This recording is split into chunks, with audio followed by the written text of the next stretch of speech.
Welcome back, Real Analysis class. I've missed you guys so much. Man, you guys have changed a little bit. Smell a little bit different too. Oh, never mind. Anyway, are there any questions before we get started? Oh, Finn? Yeah, uh, you're right about that. That homework is so hard. Yeah, in a few minutes, I'm going to give you a bunch of tips on that, and don't worry, we'll all get through with it. So, um, yeah, anything else? Oh, yeah, Peter? What? Oh, that's an interesting question. Yeah. How is real analysis like the coronavirus? Um, I think it's like this. Well, uh, when you get a theorem in real analysis, one thing leads to another, and you realize, ooh, that opens up new questions, and then kind of spreads over to this area. And then we prove some more things, and then we get some more theorems out of it, and then those lead to other theorems. Okay. And it's just, wow, it's just amazing. Yeah. Um, and wait, so what was that you said, Shaylin? Oh, so you think, oh, I see. Yeah, you may be right. You think the real analysis actually spreads faster than the coronavirus. Might be right about that. Okay. Yeah. Oh, yeah, Caleb, what was that? Oh, yeah, so that's a good question. In what way is real analysis not like the coronavirus? Let's see if I can. Oh, I've got it. Yes. The coronavirus is bad and real analysis is good. Man, yeah, it took me a while to think of that. But yeah, that's the difference, I think. Wait, what? Lucas? Oh, that's a good point. I'm glad you brought that up. Really, we shouldn't blame the coronavirus because it's just like, a bunch of proteins thrown together into this organism. You might not even call it alive. It's not really its fault. It's just doing what it does. So maybe we should feel for those coronaviruses that I mean, it's out of their control too. Yeah, good point, Lucas. Well, anyway, without further ado, let's get to some real analysis. All right, so let's review the main points of measure theory. Well, first of all,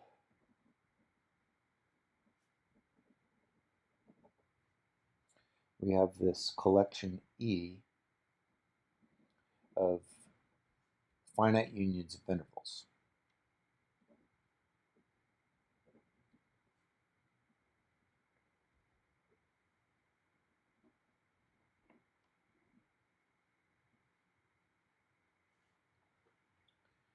Right.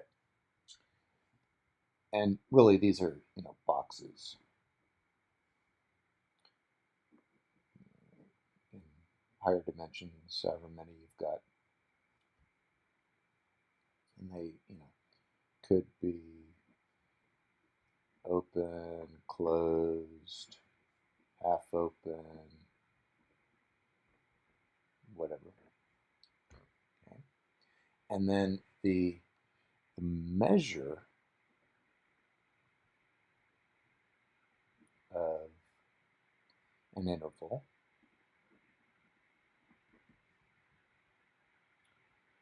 is defined as just, well, let me write down the formula here.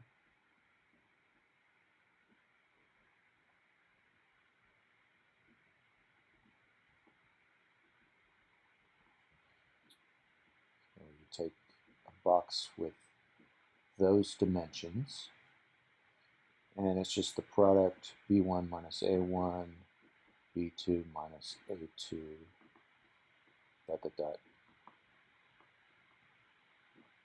Right? Yes, Shaylin, right. That's just like length times width times height times whatever. Keep going. Anyway, and then we extend in the natural way to unions of such things.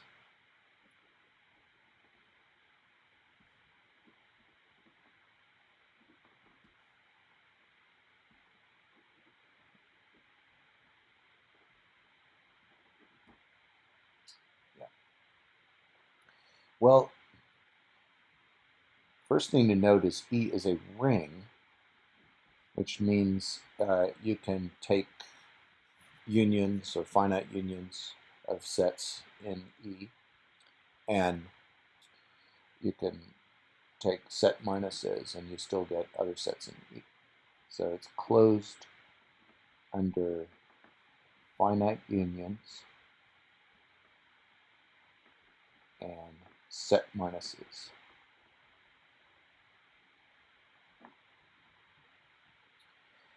And the other thing to note is that this function m is a measure on E because it is countably additive and non-negative. Because it is, I'll put non-negative first, non-negative and countably additive.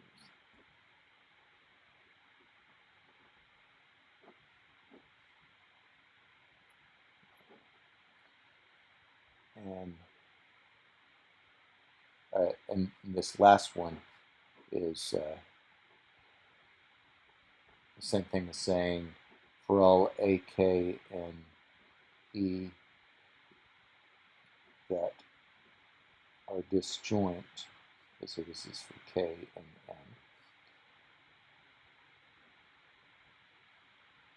then the measure of the union from K equals 1 to infinity of AK is just the sum of the measures of the AKs.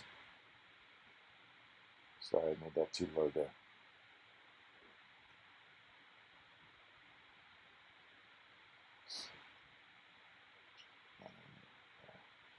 Right. And yes, Lucas, that's right. Disjoint means that AK intersect AL is equal to the empty set if K is not equal to L. Right. Right. Okay. Good. So the point of measure theory, though, is that we want to extend this M to sets that are more complicated. So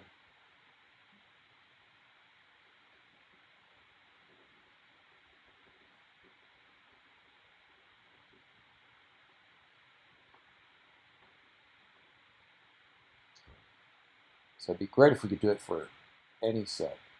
But there is something we can do for any set. For all A in 2 to the Rn, and let's see, who knows what that is?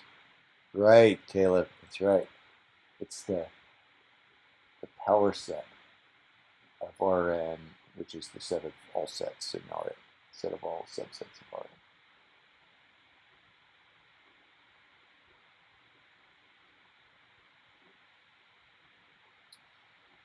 Anyway, we define the outer measure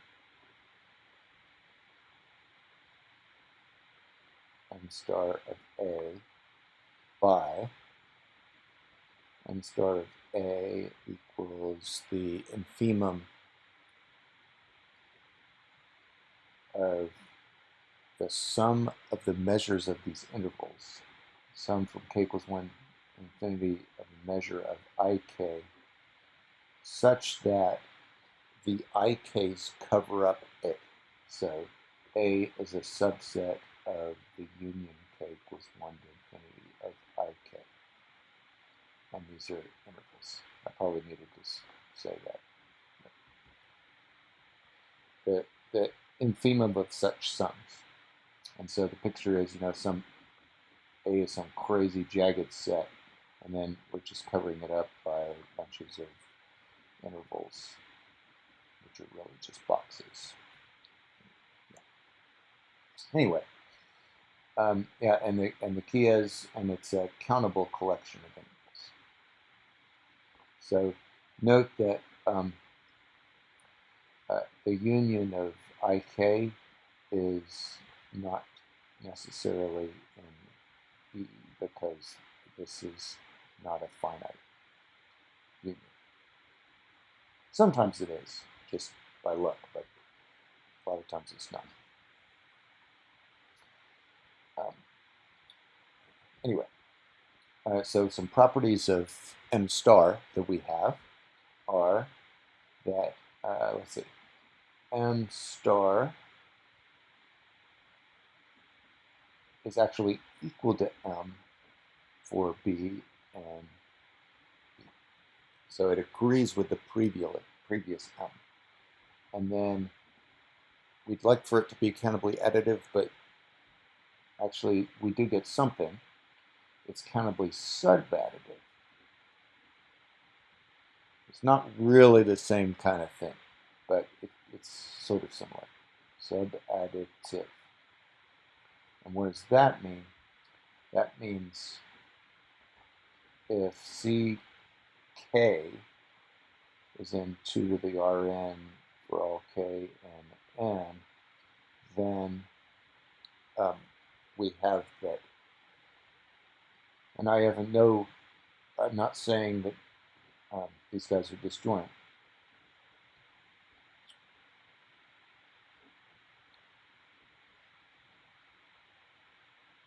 But what you can say is that the measure of the union is, the outer measure of the union is always less than or equal to the sum of the outer measures of the pieces. Okay. Right. So let's go on to the next thing.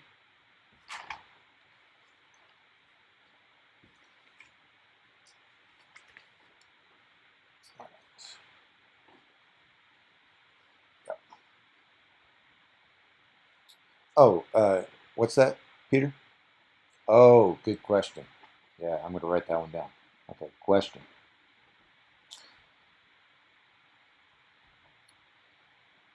What if the CKs are disjoint?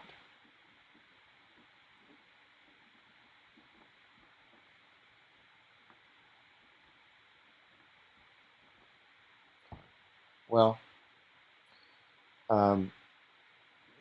do we get equality in this equation right here, right?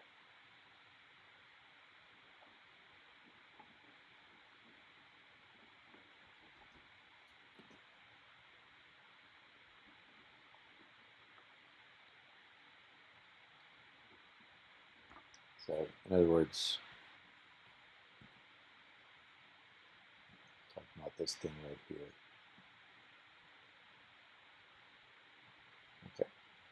But anyway, that's what we're looking at. So, anyway, do we get our equality? And let's see.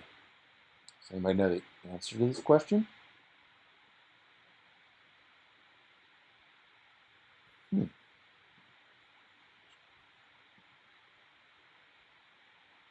me back in here.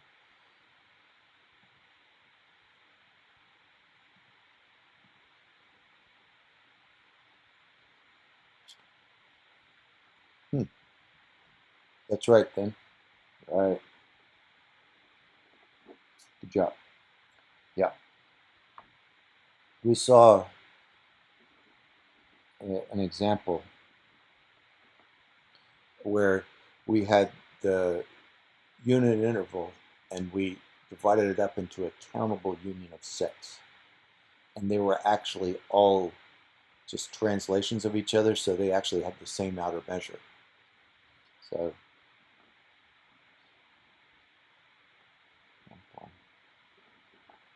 where we wrote 0, 1 as a union of CK, K equals 1 infinity, and these are disjoint. They had something to do with the rational numbers, kind of ish, but Anyway, and they're all the same outer measure, so it was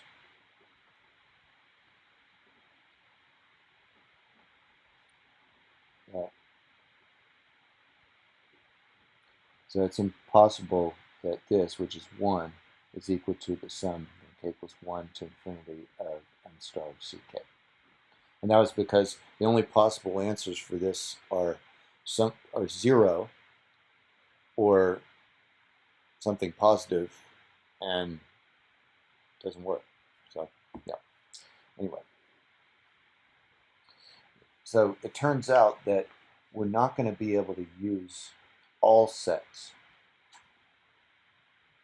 and use the outer measure as our measure because we won't get countable additivity. But if we expand E, squirrely E, into something a little bit bigger, we can actually do it. But we need sort of an interlude. And that is this distance function. Well, first of all, we have the set difference between two sets. And just kind of to remind you, if that's A and that's B, the set difference is all the stuff in here.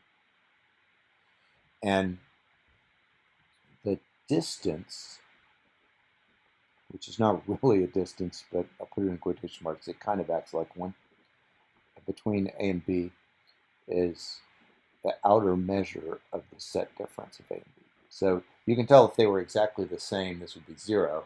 And also if they're almost exactly the same, they'd be close to 0 or maybe even 0. So, oh, yes, Lucas, that's correct.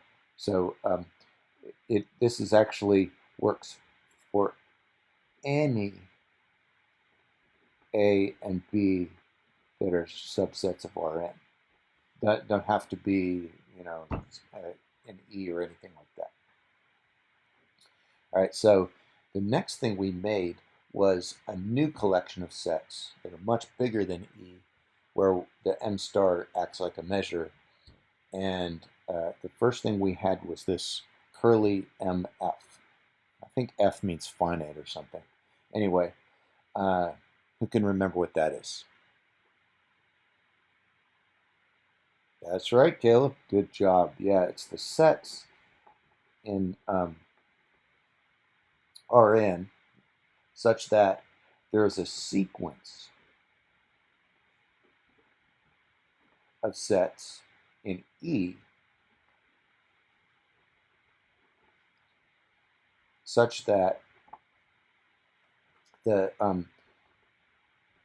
if you take the distance between AK and A and take the limit as k goes to infinity, that's equal to 0. So they get closer and closer to being A. So it's like the B in this picture, they get closer and closer to being A. Yeah. And the B's are nice, the A's are potentially yucky. So anyway, and then, so that's the MF, and then the swirly M is countable unions, the set of all countable unions of sets in MF. And this is the set of Lebesgue measurable sets. And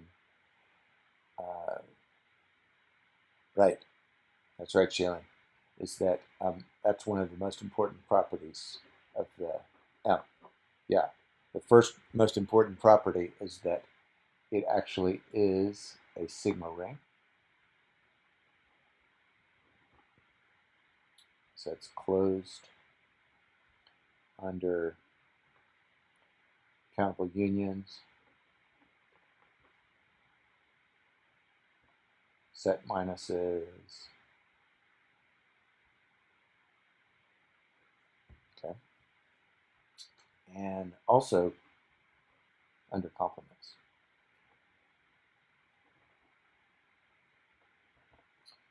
Yeah, and then yeah, like Joan was saying, right? It's actually a measure.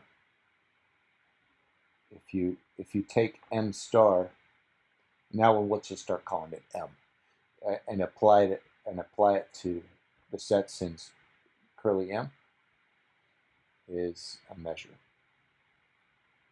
So it does satisfy countable additivity.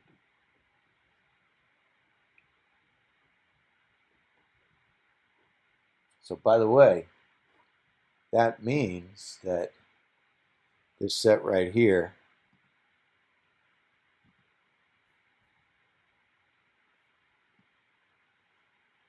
those guys can't be measurable because this can't satisfy countable additivity. So that gives you the existence of a non-measurable set. So these guys right here are not measurable. Okay. All right. Let's see. So what's another property of oh, yeah, I did want to mention a couple of other points that are useful. The other points that I wanted to bring out was, yeah, for all A and B that are any sets into the Rn, we have this continuity property that if you take the difference in measures, that's always less than or equal to the distance between the two guys. So it really kind of, which makes sense. If the distance is small, they should be the same size, and the measures measuring the size. But that works for any two sets in Rn. And the other point I wanted to make is that about M star is that it's monotone.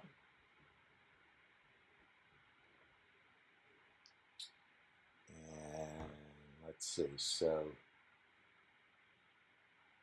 what does that mean? That's right, Peter, right. Is that i.e.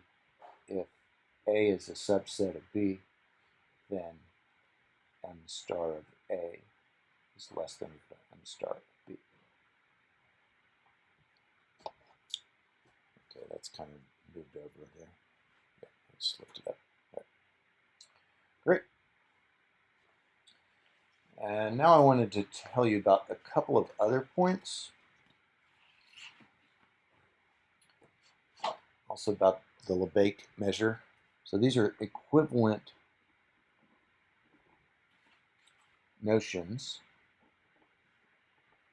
of measurable.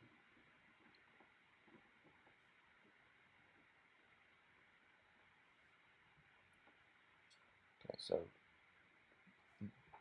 item number one here is that suppose you have a set in Rn, then A is actually in the measurable sets if and only if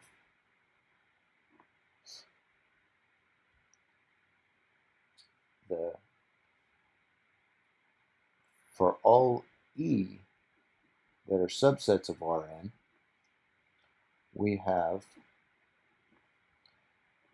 the outer measure of E intersect A plus the outer measure of E intersect A complement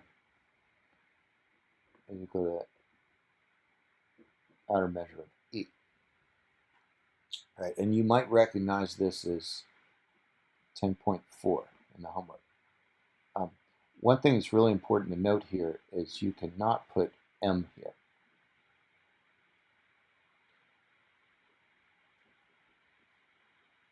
Because all of the sets there are not necessarily measurable.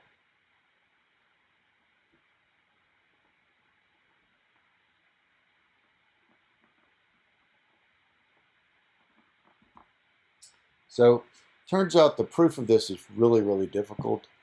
And I'm deciding to take that out of the assignment, and you guys can just accept this as a fact. Hope that doesn't disappoint you too much. But anyway, so that's one equivalent notion. Another one is, again, suppose A is a subset of Rn, then A is measurable if and only if, so this is if and only if, just like that one, is that A can be sandwiched between a closed set on the inside and an open set on the outside.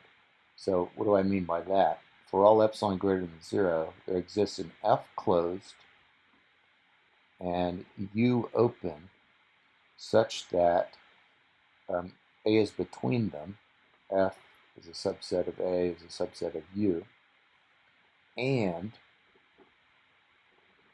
M star of U minus F is less than epsilon, which I guess I could put M here because both it's a fact that you're proving in homework, or we proved in class, that open and closed sets are measurable. So, but anyway, this is also implies that if you took A minus F, that's smaller than U minus F, that's less than epsilon also, and M star, if you take this one minus this one, that's less than epsilon. And one of these, I think that one is 10.11. Again, this is an excruciatingly difficult problem, and I just decided, like, let's just, you know, not worry about it too much. Okay, and it's okay, Thin. Don't cry. It's I'll give you more math problems, and for all of you, don't worry about it. Okay. Anyway, one last fact I wanted to tell you about is that if A is in M and the measure of A is finite, then actually A is in MF. And the converse is also true.